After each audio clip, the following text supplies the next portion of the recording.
আজকে আমাদের সমাজ ব্যবস্থা আমাদেরকে একটা সুন্দর জায়গা দাঁড় করিয়ে রাখে, ডিসিপ্লিনের মধ্যে রাখে। থানাতে পুলিশ আছে বলে আমরা সমাজে সঠিকভাবে থাকি, বা ডিস্ট্রিক্টে ডিএম আছে বলে আমরা সঠিকভাবে থাকি, তেমন নয়।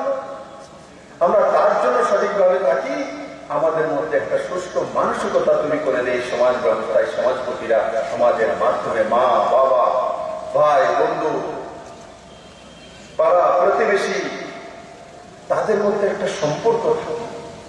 জ্ঞাতি গোষ্ঠী জাতি জনজাতি ও তারপর নরেন্দ্র মোদীর ভাষায় সবকা সাথ সবকা বিকাশ সবকা সাথ সবকা বিশ্বাস। এই মন্ত্রগুলিতে আমরা এক জায়গাতে আছি বন্ধুরা। বন্ধুরা, আমি আজকে অত্যন্ত আনন্দিত যে আমি গন্ডাছড়ায় এই ত্রিপুরী সমাজের যে সম্মান করার যে কার্যক্রম সেটাতে আমি ভাগ নেওয়ার আমার সৌভাগ্য হয়েছে। এটা একটা ঐতিহাসিক দিক থাকবে আমার জীবনে, যে আমার দ্বারা আমি ত্রিপুরী সমাজের প্রধান সমাজপতিকে সম্মান করার সুযোগ পেয়েছি ত্রিপুরা সরকারের মাধ্যমে। এটা আমার জীবনে একটা ঐতিহাসিক ফল থাকবে।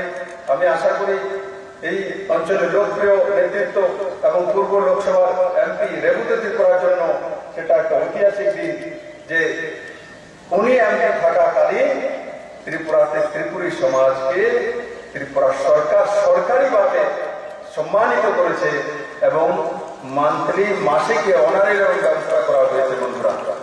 বন্ধুরা, জনজাতি উন্নয়ন আজকে সরকার আসার পর এই মন্ত্রণালয়ের নাম চেঞ্জ করে উপজাতি মন্ত্রণালয়, উপজাতি কল্যাণ মন্ত্রণালয়, তার নাম এখন কি হয়েছে?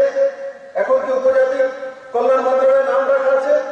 না বন্ধু, আপনাদেরকে সম্মান করতে যেই দিশায় মাননীয় প্রধানমন্ত্রী নরেন্দ্র মোদী কাজ করে চলছে, সেই দিশাতে ত্রিপুরা রাজ্য সরকারও তার উপজাতি কল্যাণ মন্ত্রণালয়ের নাম পরিবর্তন করে তার নাম রাখা হয়েছে জনজাতি কল্যাণ মন্ত্রণালয়।